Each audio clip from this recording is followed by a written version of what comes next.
Bismillahirrahmanirrahim. In today's lecture we will discuss about neutralization reaction, which neutralization reaction किसे कहते हैं।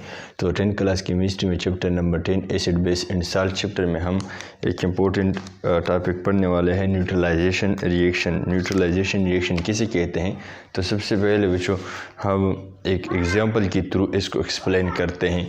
सो मिसाल क्या है, हमारे पास क्या है बच्चों, एक Cl है प्लस हमारे पास क्या है, एक बेस है NaOH, एक एसिड है बच्चों एसिड, और दूसरे क्या है बच्चों, उसको हम क्या कहते हैं, बेस कहते हैं। ये जब एसिड और बेस क्या कर ले, रिएक्शन कर ले आपस में इन एक्विस सॉल्यूशन पानी में, क्या कर ले हम H2O, पानी की बीकर में हम क्या डाल दे, एसिड डाल दे और बेस डाल दे। तो ये दो तरह की रिएक्शन एक रिएक्शन करते हैं जिसको हम क्या कहते हैं, जिसे क्या बनता है NaCl प्लस H2O बनता है। तो इससे हमें वाज़ेह हो गया है कि ऐसी रिएक्शन जो हम एसिड और बेस रिएक्शन कर लेते हैं पानी में हम डाल लें और वो क्या बना लें, साल्ट, नमक बनाए, साल्ट बनाए और पानी बनाए, तो ऐसी रिएक्शन को हम क्या कहते हैं, न्यूट्रलाइजेशन रिएक्शन। न्यूट्रलाइजेशन रिएक्शन की जो थोड़ी बहुत हम और एक्सप्लेनेशन करते हैं, जब भी हम HCl और NaOH पानी में डाल दें तो ये इस तरह आयंस में कन्वर्ट हो जाते हैं। जिस तरह H पॉजिटिव एसिड का प्लस Cl नेगेटिव एसिड का, प्लस हमारे पास जो बेस है Na पॉजिटिव, और हमारे पास क्या है दूसरा जो आयन बन जाता है NaOH नेगेटिव आयन बन जाते हैं। तो ये सारे आयन बन जाते हैं पानी के अंदर। पानी के अंदर बच्चों जब ये आयन बन जाते हैं तो ये जो पानी की जो हाइड्रोजन है और OH नेगेटिव आयन है ये आपस में रिएक्शन कर लेती हैं बच्चों, ये रिएक्टिव हैं और पानी बना लेती हैं। जो अदर जो आयन्स रह गए, ये आयन ख़त्म हो गया पानी से और ये आयन ख़त्म हो गया। ये जो दो आयन्स हैं बच्चों, इस दो आयन्स को हम क्या कहते हैं, ये दो आयन्स पानी में रिएक्शन नहीं कर सकता, ये हमारे पास आयनाइज फॉर्म में रहेगा पानी में, इस फॉर्म में Na positive plus Cl negative. ये कभी पानी में इस तरह कंपाउंड नहीं बना सकता जिस तरह NaCl सॉलिड बनाए, नहीं, ये एक्विस सॉल्यूशन में आयनाइज फॉर्म में पाया जाएगा। ये जो छोटा सा एक क्यों हम लिखते हैं, इसका क्या मतलब है, एक्विस।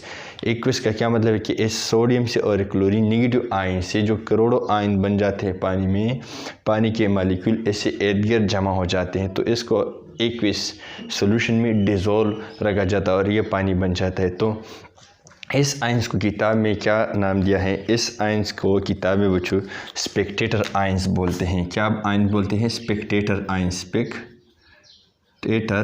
स्पेक्टेटर किसे कहते हैं, तमाशाई को कहते हैं, तमाशाई को कहते हैं।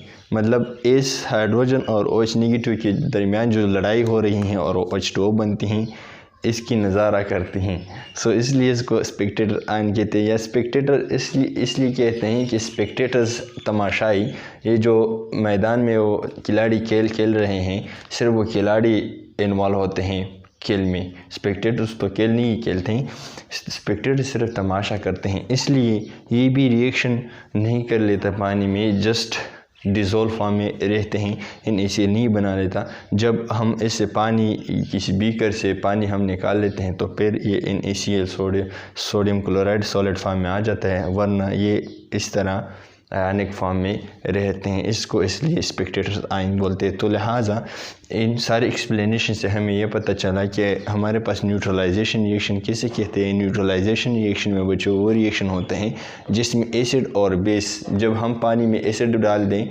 तो एसिडिक हो जाती है वो पानी, और जो बेस किसी बीकर में डाल दें तो बेसिक हो जाती हैं।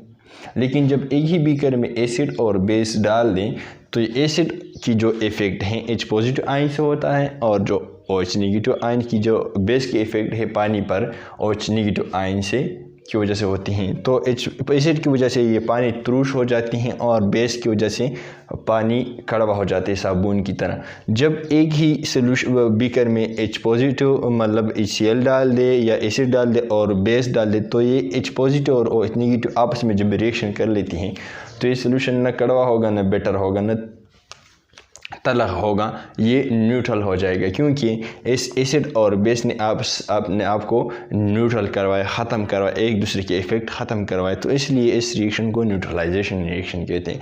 सो ऐसी रिएक्शन जिसमें हमारे पास क्या है, एसिड और बेस अपने आप को न्यूट्रल करवाए, मतलब ख़त्म करवाए एक दूसरे के इफ़ेक्ट को, और क्या बन जाए, सोडियम साल्ट बन जाए और पानी बन जाए, तो ऐसी रिएक्शन को हम क्या कहते हैं, हाँ, न्यूट्रलाइजेशन रिएक्शन। सो यहाँ पर लिखते हैं क्या रिएक्शन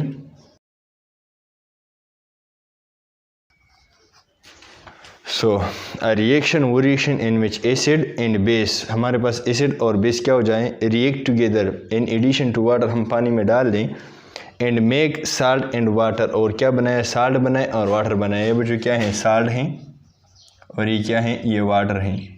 सो ऐसी रिएक्शंस को जो हम क्या कहते हैं, न्यूट्रलाइजेशन रिएक्शन।